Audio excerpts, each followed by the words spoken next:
Good evening, I'm Camelia and you're watching KiniNews. Many Malaysians are still recovering from the political fatigue caused by the Sheraton move back in 2020. If history were to repeat it, Hadi wants everyone to know it would be because of the government's own doing, and the federal opposition should not be blamed. Past President Abdul Hadi Awang has warned the federal government not to point fingers at the opposition if it collapses again. Debating Budget 2023 in Parliament today, Hadi said should such an incident repeat itself, it would be because of the government's inadequacies and weaknesses. Kejayaan menukar kerajaan bukan melalui tebuk atap, tetapi atapnya bocor dan dinding kaca yang berkecai. PRU 15, parti-parti komponen PS tidak mencukupi dan terpaksa menggabungkan semua parti kecil dan segala yang berpenyakit bagi mencukupkan jumlahnya. Dalam kerajaannya yang bergelora, disaksikan oleh rakyat. Kalau jatuh lagi, jangan salahkan kami.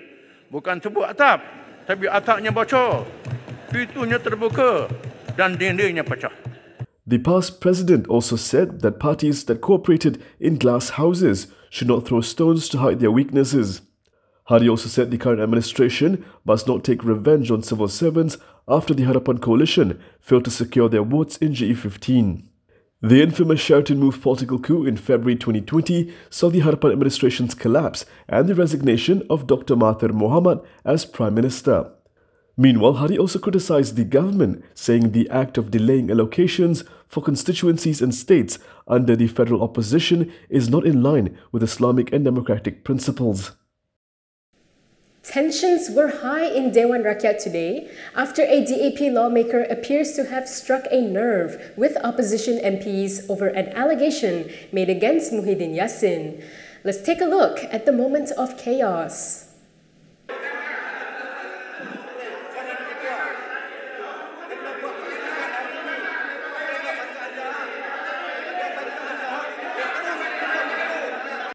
This was the scene in Dewan Rakyat today after Harapan-Kota Melaka MP Khoo Poay Tiong alleged that former Prime Minister Muhyiddin Yassin was involved in awarding a government contract to his son-in-law Adlan Berhan. This is something Muhyiddin has denied. The DAP leader's statement then riled up opposition MPs who called Khoo to retract it. Opposition MPs also urged Dewan Rakyat Deputy Speaker Alice Lau, who was presiding over this morning's session, to make a ruling. A ruckus erupted after Lau called for Muhyiddin to speak and explain, to which the former Premier reiterated his denial. Tuduhan itu adalah tuduhan fitnah. Saya dah sebut hari itu pembohongan, fitnah, tidak betul. Satu pertuduhan yang berat. Nak menjatuhkan maruah saya dan juga maruah keluarga saya. Ini satu perkara yang berat. Hanya kerana Yang Berhormat baca surat khabar. Surat khabar bukan sekarang ni pun macam-macam cara yang diputar tahu. Sangkaan buruk, fake news. Tapi kalau nak tanya saya nak beritahu di sini dengan jelas bahawa itu tidak benar. Muhyiddin also called Khoo to repeat his accusation outside the House so he can take legal action against the Kota Melaka MP. Ada pihak penguatkuasa. Minta maaf, itu bukan. Ya. Saya nak jelaskan sini Betul. pasal ini peluang. Saya cuma kata Saya nyatakan dengan jelas kalau Yang Berhormat di sini membangkitkan perkara itu di luar, disiasat, itu saya akan saja. ambil tindakan undang-undang. Saya bukan kata Kalau berani sebut di luar. Following Muhyiddin's explanation, Lau then ordered Khoo to retract his statement. Khoo initially was reluctant to retract the statement and wanted only to reframe it, but Lau put her foot down.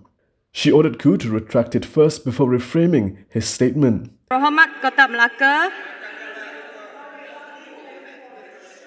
memandangkan Peraturan Mesyuarat 36 seseorang ahli tidak boleh mengeluarkan sangkaan jahat ke atas siapa-siapa ahli yang lain. Jadi saya minta Yang Berhormat Kota Melaka tarik balik Yang Berhormat Pagoh.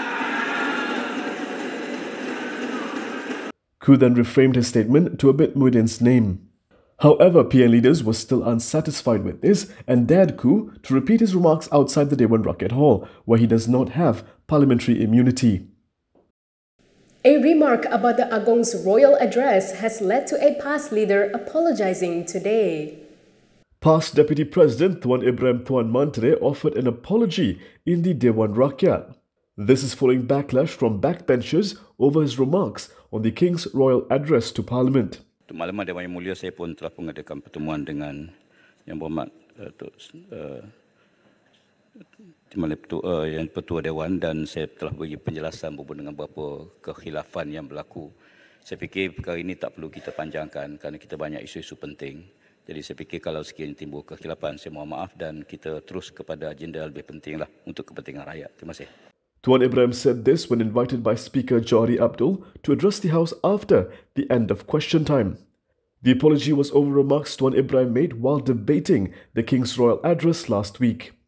During his speech on February 21st, Tuan Ibrahim lamented that the government did not include in the King's royal address that justice was an important aspect of Putrajaya's Malaysia Madani concept.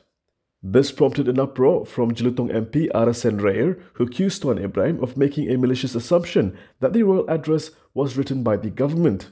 Meanwhile, Kuala Selangor MP Zulkifli Ahmad said that once the Agong accepts the speech text from the government, it becomes the King's decree and not the Cabinet's.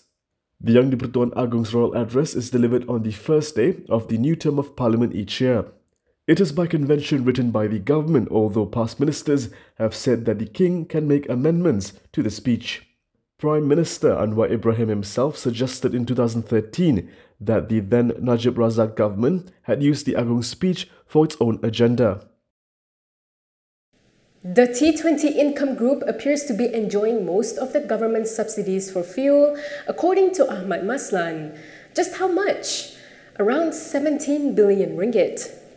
The government can save up to 17 billion ringgit if the T20 group is not given subsidies for oil and petrol commodities. This was revealed by Deputy Finance Minister Ahmad Mazlan in Dewan Rakyat today. Penggunaan petrol, diesel dan LPG tahun 2022. Data itu memanglah ya satu perkara yang ditimbulkan. B40 penggunaan untuk tiga perkara ini pada 2022 lebih kurang 24%, M40 41%, T20 lebih kurang 35%. Jadi kalau dari segi angka 50.8 bilion ringgit, kalau kita darabkan dengan 35% yang diguna oleh T20, nilainya 17.8 bilion ringgit. Ahmad said the hefty amount that could be saved from not subsidizing the T20 group can be used to help the poor and other matters among the 26 ministries. Jadi ahli-ahli yang berhormat boleh bayangkan berapa banyak perkara lain yang kita boleh guna daripada 15 ke 17 bilion ringgit itu untuk membantu rakyat dalam pelbagai perkara dan urusan di 26 kementerian. Ahmad was responding to a question by Kuala Terengganu MP Ahmad Amzad Muhammad on whether Putrajaya has plans to implement targeted subsidies for petrol, LPG and cooking oil for those in the lower income bracket. Meanwhile, in a separate presser today, Ahmad said Malaysia is the only country that provides subsidies to the rich, far more than what it gives to the poor.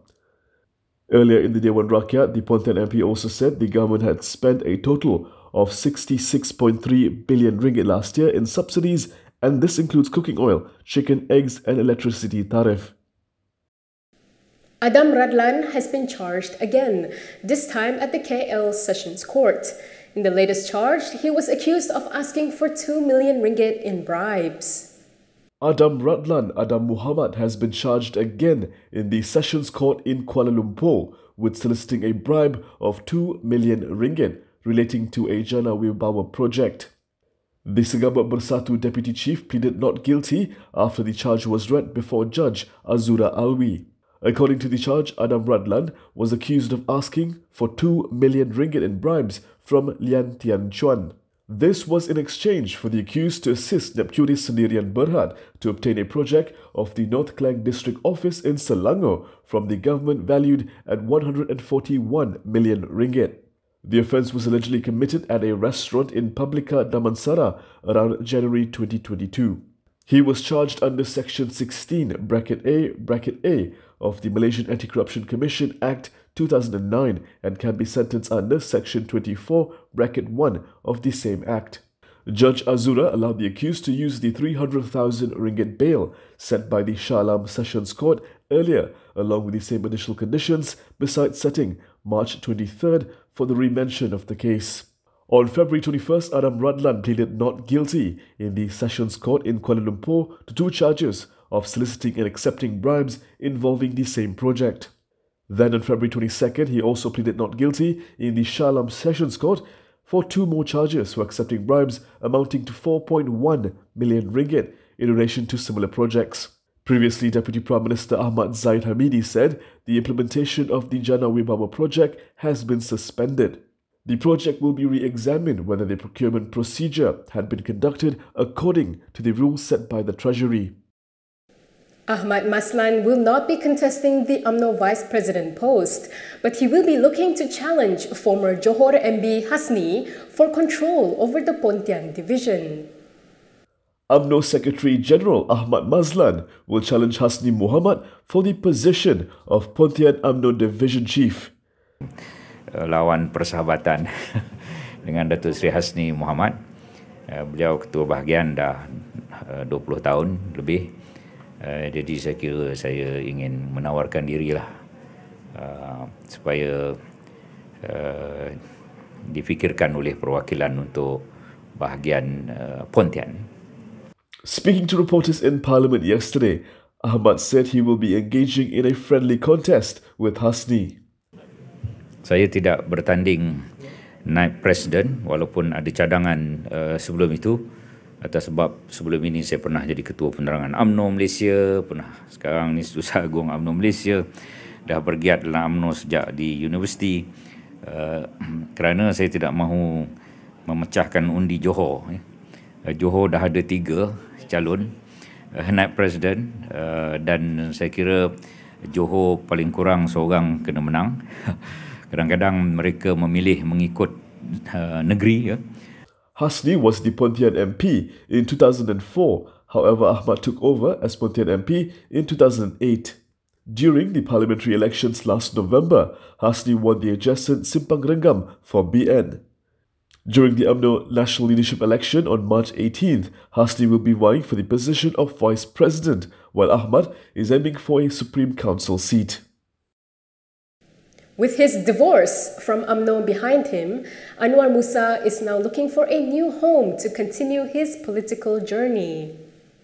Former Ketere MP Anwar Musa believes that the time has come for him to consider joining another political party. This comes 3 months after he was sacked from UMNO. He said he has spent the time since his dismissal to introspect and to watch the nation's political trends. Now he is seriously considering continuing his political journey by joining a suitable party. He said the party must be aligned with his cause and would champion race, religion and the nation. Writing on Facebook, he hoped that there will be a party that is willing to allow him to serve as an ordinary member. Anwar was one of the several UMNO dissidents sacked in December last year. He did not appeal his dismissal. Since his dismissal, he started recruitment for an NGO called Muafakat Nasional. He said the NGO is not political and aims to organize activities to promote the Rukun Negara and the federal constitution. The group also aims to protect the position of the Malay rulers, special positions of the Malays and Bumiputra, safeguarding the interests of other ethnic groups, the Malay language, and the interests of a plural society. Anwar had also claimed to have been approached by PAS after his termination. However, he said at the time the timing was too soon after his divorce with UMNO. And that is all from me today. For more stories, you can go to KiniTV.com. You can also follow us on Instagram, Twitter, YouTube, and Facebook for the latest news updates.